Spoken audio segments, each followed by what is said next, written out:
If you recall, cold packs contain ammonium nitrate. And when you break the cold pack and the ammonium nitrate combines with the water, we have an endothermic process.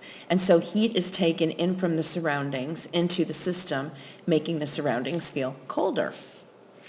And that happens spontaneously. So this is an example of an endothermic process that occurs spontaneously. And since heat is going into the system, that means that the entropy of the system is going to increase. The formation of sodium chloride from its constituent elements, sodium and chlorine gas, is highly exothermic. And since in this case, heat energy is moving from system to the surroundings, then the entropy of the system is going to decrease and the entropy of the surroundings will increase. Whether a reaction is going to proceed spontaneously or not is dependent on the change in enthalpy and the change in entropy of the system. Gibbs free energy, or simply free energy, is a state function that allows us to use both enthalpy and entropy to determine if a reaction is going to proceed spontaneously or not. Gibbs free energy is defined by the value for negative T delta S, where this is the absolute or Kelvin temperature, the negative Kelvin temperature times the change in entropy for the universe. And if you recall, a spontaneous process is going to lead to an increase in entropy to the universe.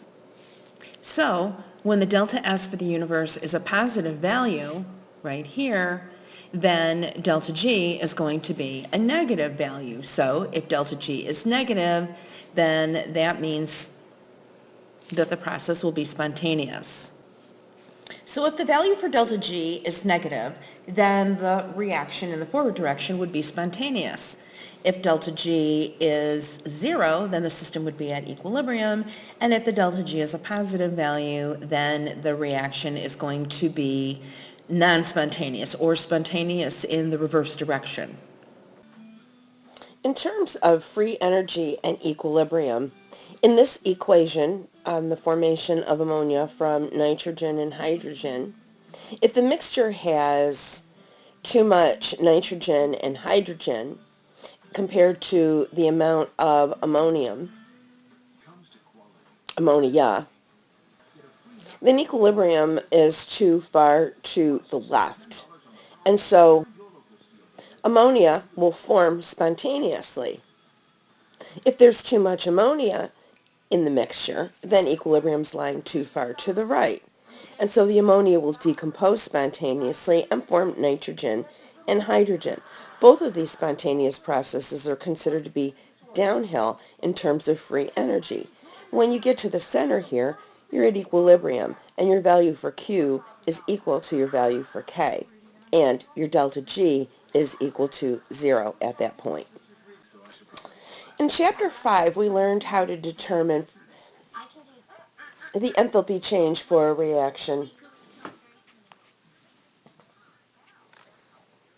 by looking at standard enthalpies of formation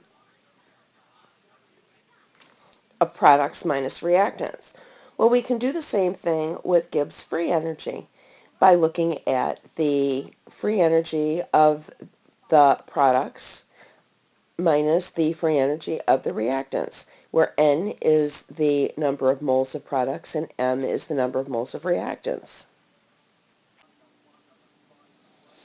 We know that when delta S, the change in entropy, is a positive value, that means that the overall value of entropy, amount of entropy, has increased, which tells us that that reaction was spontaneous. If this is a positive value, then the negative T delta S will end up being a negative value.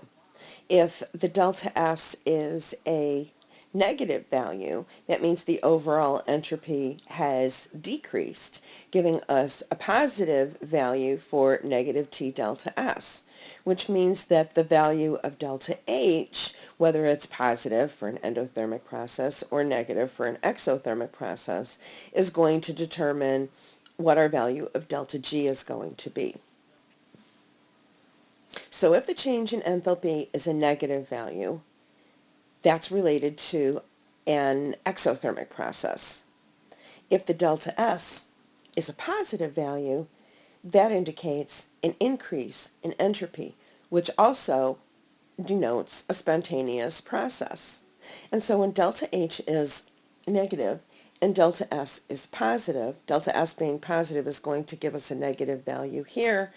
Our delta G then is going to be a negative sign, which means that our reaction is going to be spontaneous regardless of what the temperature is.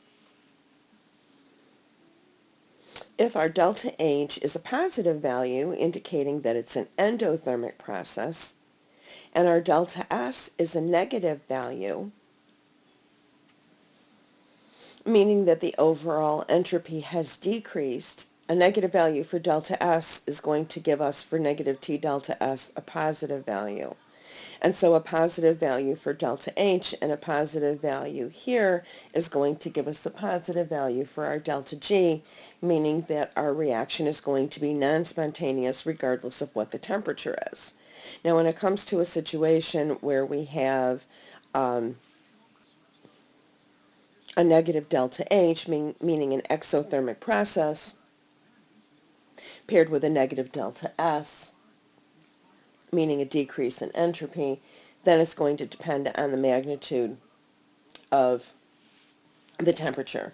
At low temperatures, we'll have a spontaneous process. At high temperatures, the process will be non-spontaneous. And for a reaction with a positive delta H, meaning an endothermic process, and also a positive delta S, meaning the entropy overall has increased, then, again, it's going to depend on the magnitude of the temperature. At high temperatures, we'll find a negative delta G, meaning spontaneous processes, and at low temperatures, then, we'll find that our delta G is going to tell us the process will be non-spontaneous with a positive value. And you can pause here if you like and take a look at this table, which basically summarizes what I just said in the previous slide. We can take our Gibbs free energy equation and we can use it to further derive the relationship between Gibbs free energy and the equilibrium constant, K. Since we know that at equilibrium, delta G is going to be equal to 0, and we know that at equilibrium, Q is going to be equal to K, the equilibrium constant, and Q being the reaction quotient, then we can use this information to calculate K if we know the value of delta G. And so, in looking at this relationship, a negative value for delta G, which indicates a spontaneous process, means that we have to have a positive value for the natural log of K, which means that our value for K is going to be greater than 1. So the more negative the delta G value is, the greater the value for K is, meaning a greater equilibrium constant for a spontaneous reaction. And of course the opposite is true also. If our delta G is a positive value indicating a non-spontaneous reaction, then our natural log of K is going to be a negative value, which means our value for K is going to end up being less than 1. And a small value for K means that we do not go very much toward the product side, and that is also aligning with a non-spontaneous reaction.